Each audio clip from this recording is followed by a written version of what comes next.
Hey guys, Jamie here. Welcome back to the channel where we take awesome out of the box. I hope you guys are doing good, staying safe, and of course, doing everything that you can to stay healthy during these trying times. Now, Leah and I, hinuhugasan namin yung mga kamay namin very regularly, tapos disinfected namin yung bahay namin. Pero one precaution that we're trying to do as much as possible is also going cashless. If you've been a long-time reader of the website or matagal na kayong nakasubscribe sa channel namin dito sa YouTube, then you know yung go-to option namin when it comes to cashless transactions is definitely Paymaya. It saved me a lot of times when I've had to travel abroad in the past. Pero ngayon na medyo limited yung movements natin dahil sa enhanced community quarantine and we want to stay home as much as possible to help flatten the curve, it's actually also a great way to send money to your relatives. And that's exactly what we're going to be talking about in this one. I'm sure nakita niyo yung title para sa video na to. Now, to be completely upfront, we are working with Paymaya to give you this video, but I think it's a good time to share it because of our current situation. Now, before we get to the sending money portion of this video, there are a couple of things that you need to do. Number one is kailangan nyo munang i-download yung Paymaya app kung hindi nyo pa nagagawa yon. Number two is kailangan nyo mag-sign up for an account. Now, it doesn't matter what network you're on, you can easily sign up, no problem. Number three, and very important guys, you need to upgrade your account as soon as you sign up to unlock some of the more important features that we'll be using in this video. Now, I will leave a link down below for a step-by-step process for you to follow, but you will need to take a selfie and prepare a valid ID, and that's pretty much it. Now, before we send money, syempre, kailangan muna natin loadan yung Paymaya account natin. And since the whole point of this whole video is staying home as much as we can, I highly suggest doing this via your bank account. Now, I personally use my BPI account, but they do have a lot of bank partners on board as well. So kung hindi yun option para sa inyo, of course, there are other ways that you can load up your Paymaya account, but it will require you to go outside. Again, if you have to do this, guys, please take care.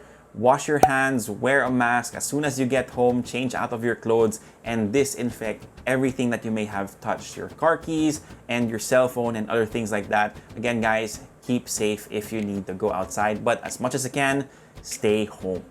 Okay, since ready na lahat, na-download na natin yung app, upgraded na yung account natin, and syempre may load na yung Paymaya wallet natin, it's time to send money. And there's actually 4 ways to do it. The first way is the simplest and easiest way. It's sending money via your Paymaya account to another Paymaya account. The second way is using Paymaya to send to a Smart Padala Center. The third way is using your Paymaya account to directly deposit into a bank account. And the fourth way is to send it to a Palawan Express Outlet. Alright, so let's start with the easiest way, which is sending money via Paymaya to Paymaya. So once you get to the app, hit send money and it'll take you to this screen. Now, first thing you have to do is enter the recipient's number, which is linked to his or her Paymaya account.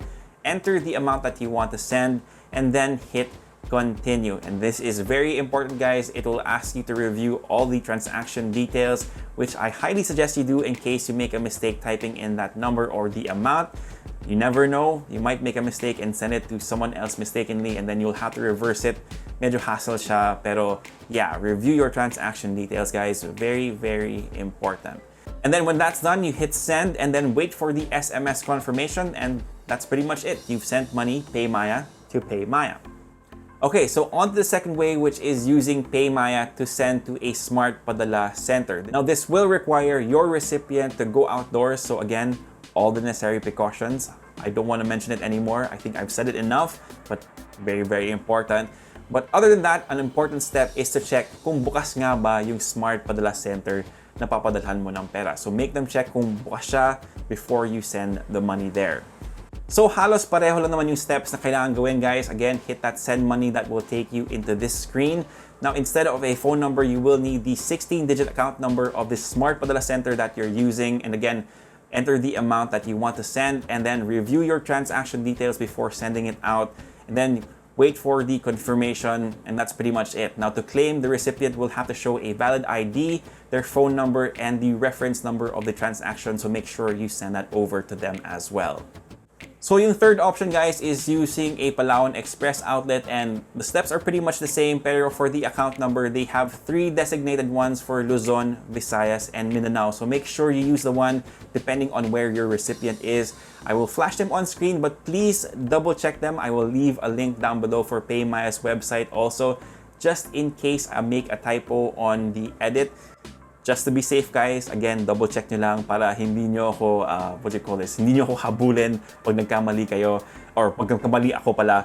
Pero yeah, these are the account numbers for Luzon, Visayas, and Mindanao. And then it's pretty much the same steps. Add the amount that you want to send, review your transaction details just in case before hitting send, and then you will get an SMS confirmation. Now, for your recipient to claim the money that you sent, Paymaya actually suggests that you wait 2 hours just in case para mas ready yung system ng Palawan Express. And then they will have to show a valid ID, yung phone number nila, and again, yung reference number ng transaction nyo. And that should be it. Now, yung last option na pag-uusapan natin sa video na to is of course sending money via your Paymaya account to a bank account.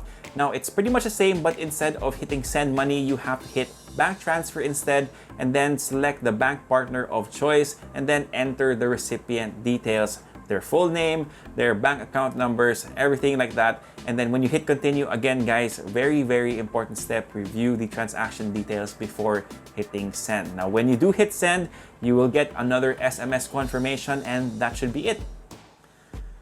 So that's pretty much it for this how-to video, guys. I hope you found it helpful. Again, stay home as much as you can, but if you do need to go out, practice social distancing, wear a face mask, and then when you get home, take a shower right away, disinfect those clothes, the gadgets that you use and may have touched, just to be safe. Again, we want you guys to stay healthy. Again, everything will be linked down below in case you miss anything or I missed anything, so that you can follow all of these steps properly. Again, guys, stay safe. I hope you guys enjoyed this video. Give us a thumbs up if you did, sub to the channel, and hit that notification bell so you don't miss out on any of our content. If you have any questions, leave them down below and I'll try to get to them as soon as I can. For all the latest tech news and gadget reviews, head to unbox.ph, plus follow us on Facebook and on Instagram. My name is Jamie. Peace. God bless. Again, guys, stay safe, stay healthy. I'll see you guys in the next one. Peace.